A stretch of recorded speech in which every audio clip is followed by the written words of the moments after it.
Picture your entryway right now. The pile of shoes, the bag dumped by the door, the dust that somehow always finds the corners. Now imagine a home where that mess never forms in the first place because the room itself won't let it. That's not a fantasy. Japan figured this out generations ago, and most of it isn't about scrubbing harder. It's about design so quiet you barely notice it working. Most of what's coming is everyday, low-stakes stuff. So take what fits your place and leave the rest. And stick around, because the strangest one near the end involves a bathroom that basically cleans itself while you sleep.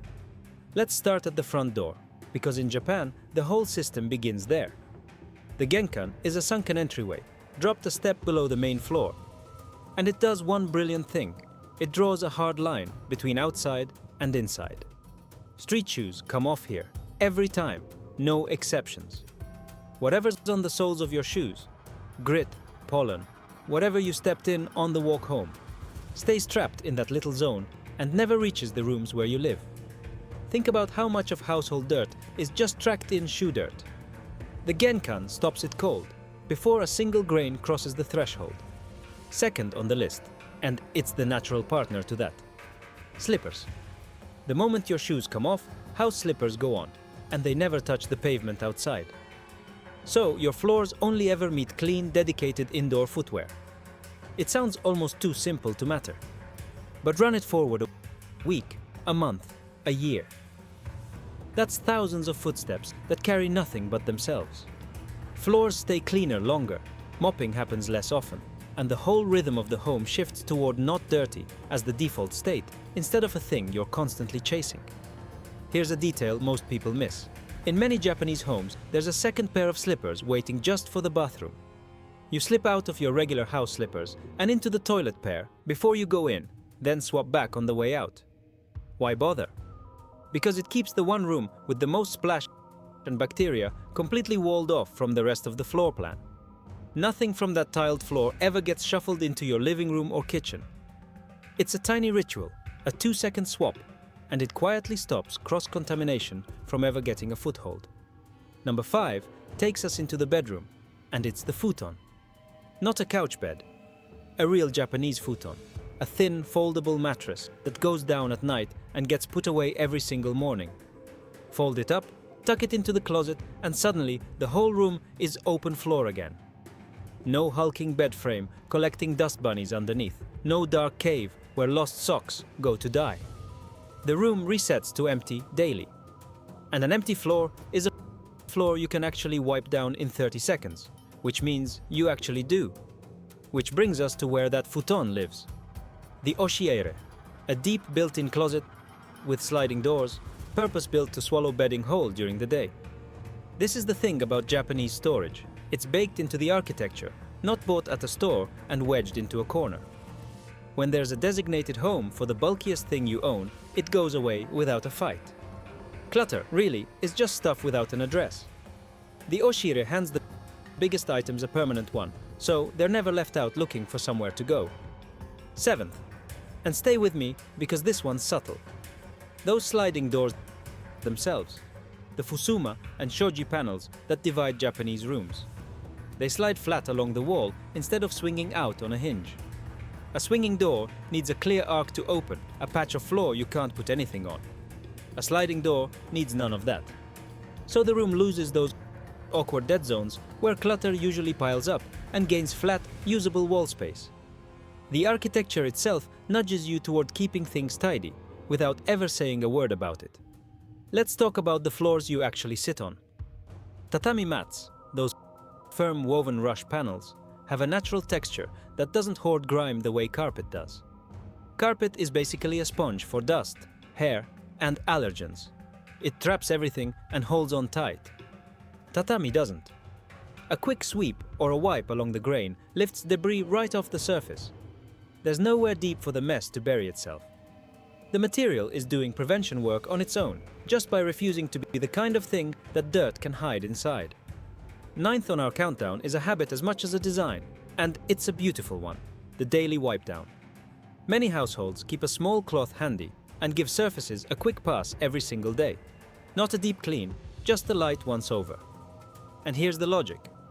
Dust and grime are far easier to remove the instant they land than after they've sat and bonded for a week. Little and often beats rare and brutal every time. You're never facing a mountain because you never let the molehill grow. The mess gets erased before it's even really mess. Now picture the Japanese kitchen sink, because there's a clever thing going on there. A lot of them come fitted with a small removable drain basket. A fine mesh cup that catches food scraps before they can slip down the pipe. You lift it out, tip the bits into the bin, drop it back in. Simple. But it means your drain doesn't clog, doesn't grow that slimy gunk, doesn't start to smell. The catch happens at the source, right where the scraps first fall, so the problem never travels deeper into the plumbing where it'd be a genuine pain to fix. 11th. And this one runs on hot water and steam. The Japanese bath ritual.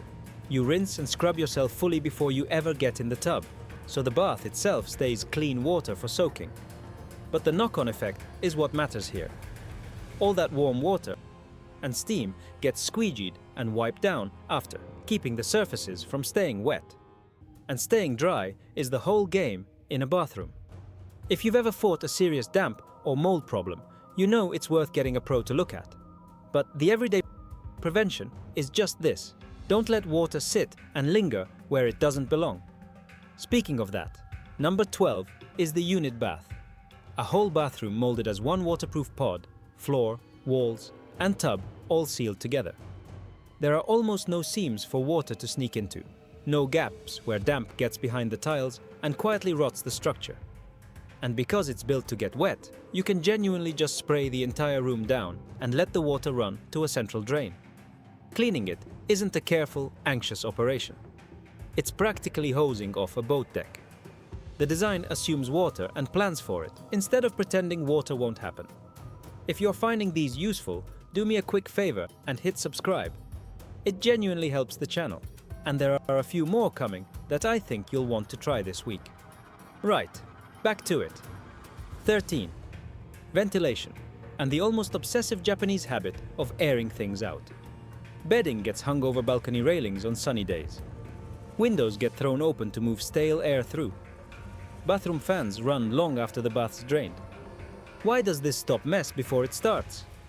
Because still, humid air is what lets mildew, dust mites, and musty smells take hold in the first place.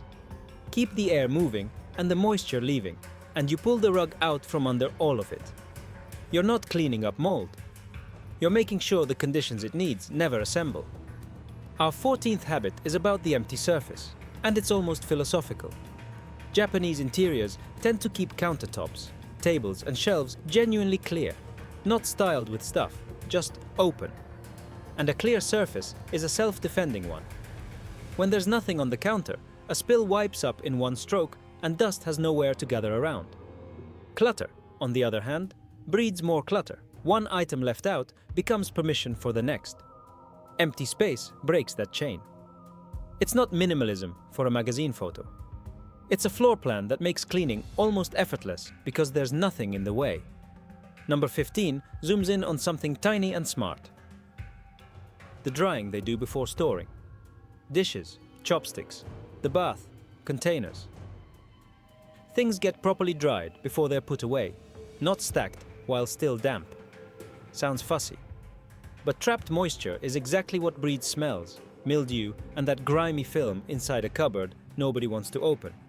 Dry it first, and the storage stays fresh indefinitely. You're removing the one ingredient that turns a clean, stored item into a slow little science experiment. No moisture, no problem. The mess never gets its starting conditions. Let's get outdoors for the 16th one. There's a long-standing culture of sweeping the entrance and the bit of street right outside your door, often first thing in the morning. It's partly about community pride, sure, but it's also pure prevention. All that leaf litter and grit sitting by your doorstep is precisely what gets tracked, blown, and carried inside. Clear it out there, at the boundary, and it never makes the journey in. You're intercepting the mess one full step before it becomes your indoor problem. Dealing with it while it's still outside and still someone with a broom's easy job. 17th, and it's a mindset baked into a phrase you may have heard, everything in its place.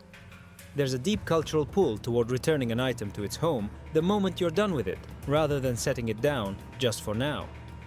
That just for now is how every cluttered room in the world gets born.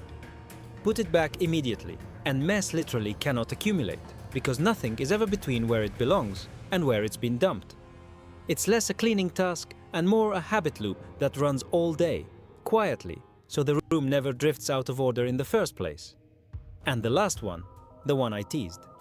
Some Japanese bathrooms are so thoroughly designed around drainage and ventilation that they essentially dry themselves overnight. Water sheets off the molded surfaces toward the drain, the fan keeps the air turning over, and by morning the room's dry and ready with no effort from you at all. That's the whole idea taken to its logical end. Space engineered so the mess-making conditions can't survive on their own. You're not maintaining it. It's maintaining itself while you sleep, because someone thought about the shape of the room before anyone ever had to clean it. So look at what actually connects all 18. Not one of them is about cleaning harder or longer. Every single one moves the fight upstream, to the doorway, the surface, the airflow, the shape of the room itself, so the mess never forms and there's nothing to battle later. Go back to that entryway you pictured at the start. Now imagine every zone of your home quietly refusing to let mess take hold. That's the real trick here. Small, well-judged design choices that compound day after day into a place that stays clean almost by itself. Take whatever fits your home. And if damp ever gets serious, let a pro have a look. Everything else, start at the front door.